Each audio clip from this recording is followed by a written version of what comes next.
Assalamualaikum warahmatullahi wabarakatuh. Waalaikumsalam warahmatullahi wabarakatuh. Bismillah, alhamdulillah, la hawla wa la quwwata illa billah, amma ba'du. Para kiai, para alim ulama, para sesepuh yang kami hormati, Bapak Dr. Haji Eman Suryaman MM yang kami hormati, Bapak Ustadz Ahmad yang kami hormati, bapak-bapak, ibu-ibu yang berbahagia.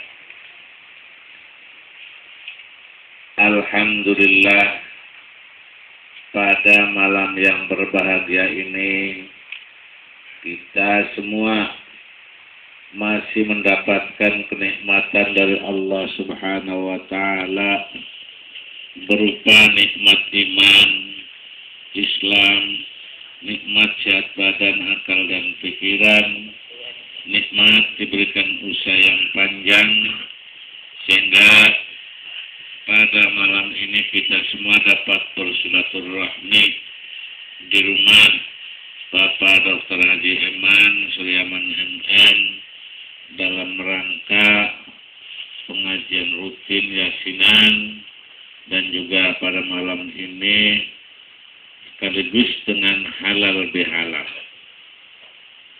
Semoga kita semua mendapatkan inayah dan hidayah dari Allah Subhanahu wa Ta'ala. Amin ya rabbal alamin. Amin. Salawat serta salam semoga Allah limpahkan kepada junjungan Nabi besar kita Muhammad sallallahu alaihi wasallam beserta keluarganya, para sahabatnya dan para pengikutnya yang setia.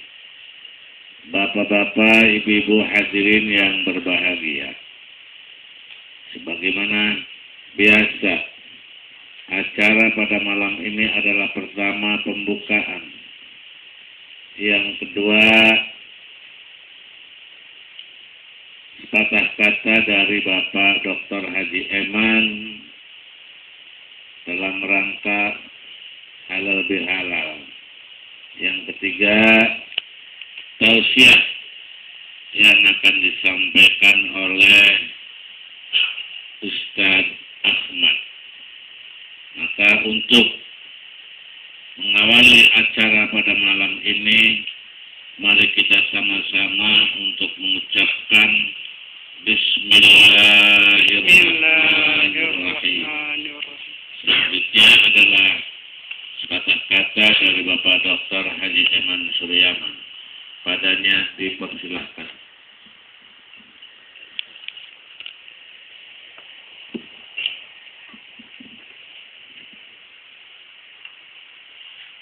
Assalamualaikum warahmatullahi wabarakatuh. Waalaikumsalam warahmatullahi wabarakatuh. Bismillahirrahmanirrahim. Alhamdulillah. Wassalatu wassalamu ala asyrofil anbiya'i wa ala alihi washabihi ajmain.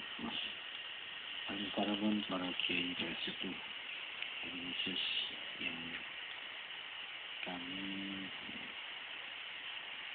banggakan, seluruh para pengurus PTN Kota Cirebon, dan juga alhamdulillah hari ini kebetulan Jumat sekarang adalah Jumat setelah Idul Fitri. Tentunya saya secara pribadi dan keluarga juga sebagai pemirsa Jawa Barat mengucapkan ma'azin wa faizin wa maaf lahir batin. Semoga selanjutnya kita menjadikan orang-orang yang mendapatkan kesucian fitri dan di dalam melaksanakan ibadah-ibadah selanjutnya tentunya kita menjadi lebih baik lagi. Wabil khusus yang akan saya sampaikan adalah kebetulan beberapa hari kemarin keluarga besar Nahdlatul Ulama, yaitu pengurus besar Nahdlatul Ulama, harus saja mengadakan muktamar yang ke-33 di Jombang. Ini muktamar sekarang adalah muktamar yang sangat membanggakan keluarga besar Jawa Barat khususnya. Kenapa demikian? Karena walaupun barangkali yang tidak berangkat melihatnya hanya di televisi, sebagian itu kelihatannya kalanya ricu sebagainya, itu mah karena kembangnya kebanyakan warga Nahdlatul Ulama. Jadi saking besarnya warga NU itu tentunya kalau ada sedikit kriak-kriak itu wajar. Akan tetapi kalau NU sudah menghasilkan keputusan-keputusan, maka semuanya akan takdim semuanya. Dan semuanya insya Allah akan mengikuti keputusan-keputusan para sepuh, para kiai, para ulama besar. Paling khusus adalah kiai-kiai yang waro, yang kiai-kiai yang mereka memang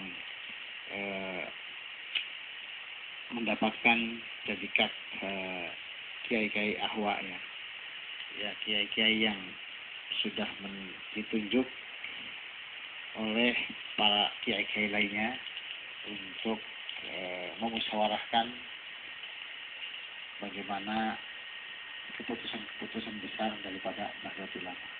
Karena jabatan Rais Am itu khususnya ya, jabatan Rais Am itu katanya jabatan Saibul Makom, jadi jabatan yang memang sangat sakral, yang tentunya harus dijabat oleh seorang waro, seorang mursyid, dan seorang yang betul-betul ikhlas.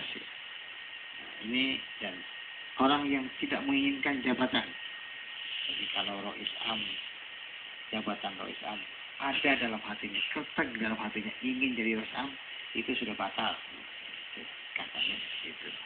Maka alhamdulillah, walaupun ada lain-lainnya sebagainya, kita anggaplah biar ini saja, tetapi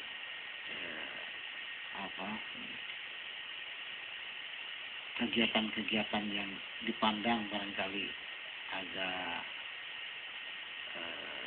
ricu sedikit ya, tetapi ujung-ujungnya adalah kebersamaan. Ada yang menyampaikan katanya ini terrekayasa dan sebagainya oleh para pihak, tetapi kalimat itu kan sudah sampaikan. Wa makaromu makirin.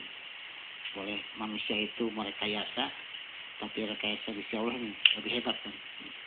Jadi makalah itu ya, barangkali keputusannya akhirnya keputusan para ulama kiai Nahdlatul Ulama.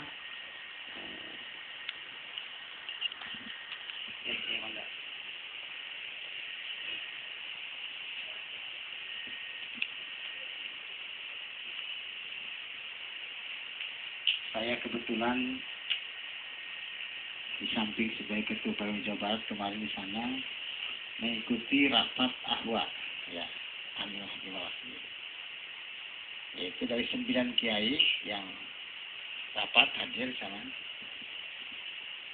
Karena pada saat itu membutuhkan orang yang harus mengonsepkan SK dan sebagainya, saya di pendopo itu karena di dekat dengan acara, saya yang dicawel gitu ya, kata Gusipul, bang, di sini masuk, padahal saya lagi ada melobi orang-orang di belakang.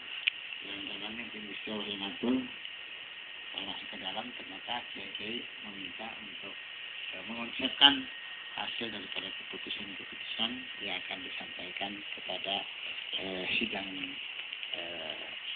di keputusan Suriah. Memutuskan pada saat itu bahwa untuk Rais Suriahnya adalah Gusmus ya, untuk wakilnya adalah Kiai Mahfud Amin. Tetapi di perjalanan saking tawadunya Gusmus, saking ikhlasnya Gusmus dan tidak menginginkan jabatan, beliau menolak untuk menjadi Rais Am. Menolak, sebaiknya saya katanya menjadi seorang yang nguruk saja tapi di pesantren begitu. Sebaiknya diberikan kepada yang lain saja. Akhirnya karena beliau tidak bersedia, yang Mahfud Amin lah yang jadi rois. Dan di sini ada foto-fotonya yang dari saksi sejarah. Nah, setelah itu hanya yang naik adalah Mahfud Amin untuk menjadi rois am. Langsungkan kita selanjutnya adalah pemilihan ketua umum PBNU-nya, Tanfidiahnya. Dari beberapa calon yang alhamdulillah paling unggul dan sangat unggul adalah Profesor Dr. Kiai Haji Said Akil Siraj. Ya, kebetulan dari Jawa Barat dari Cirebon. Kalau kita tarik sejarah, Haji Mahfud Amin itu adalah cucunya Syekh Nai Banten. Syekh Nai Banten cucunya Syekh Hasanuddin. Syekh Hasanuddin putranya Kanjeng Syekh Salih Hidayatullah. Rahimakumullah. Kiai Said dari Cirebon, putranya Ki Akil. Ki Akil kalau terus itu cucunya Mbah Mukoyim, naik terus ke atas. Ya, Kanjeng Syekh Salih Hidayatullah. Jadi hasil Rois Am dan Ketua Tanfidah, Ketua Umum PBNU ya, Ketua Tanfidahnya, ya, Ketua Umumnya sama-sama kedua-duanya adalah nasabnya, sanadnya ya, adalah Kanjeng Syekh Salih Hidayatullah Sunan Gunung Jati. Itu kebanggaan kita Jawa Barat sekarang. Alhamdulillah. Entah ada tanda-tanda apa ke depan, saya nggak tahu. Ya. Yang jelas sekarang ini kedua-duanya berasal dari porosnya adalah dari Syekh Salih Hidayatullah Sunan Gunung Jati Cirebon.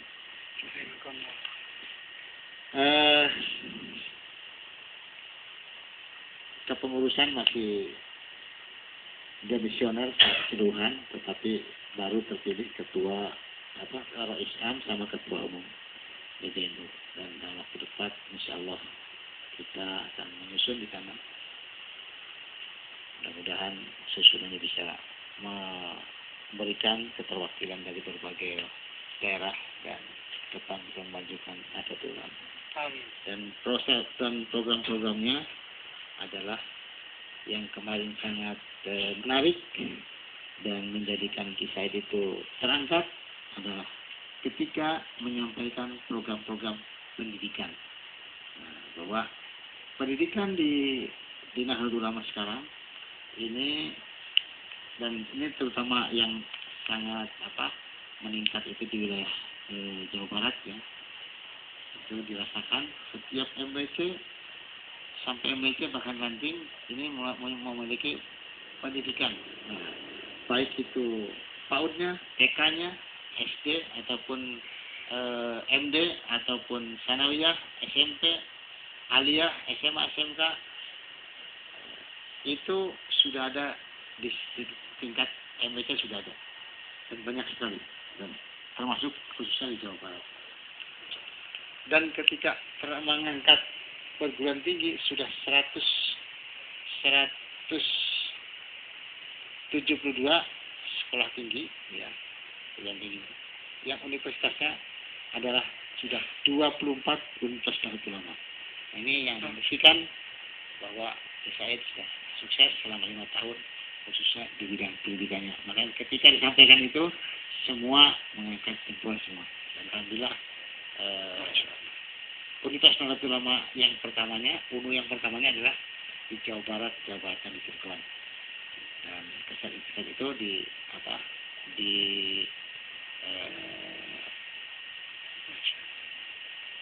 dibukanya secara luas di Indonesia oleh Pak Yusuf Kala di PBNU, yang disampaikannya adalah yang pertama adalah ketika di sana adalah UNU Cirebon. Jadi kebanggaan kita juga ada di sana, alhamdulillah. Dan selanjutnya program-program ke depan adalah di antara yang akan dikemas adalah untuk ekonomi dan pendidikan. Ekonomi pendidikan itu yang terus akan dijadikan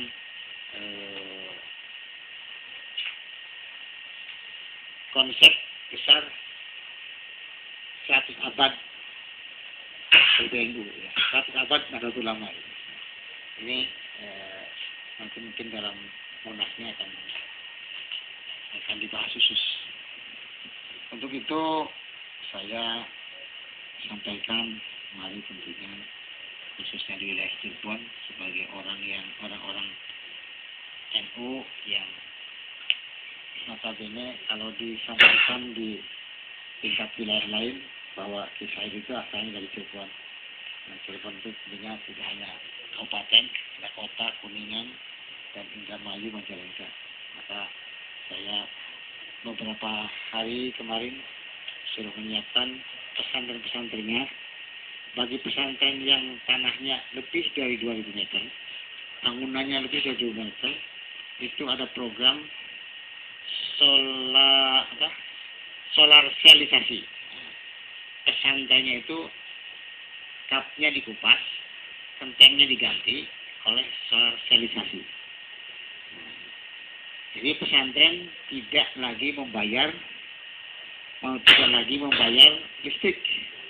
Listriknya dibayar gratis karena punya sendiri. Itu dari punya sendiri itu dipakainya hanya 10% paling tinggi.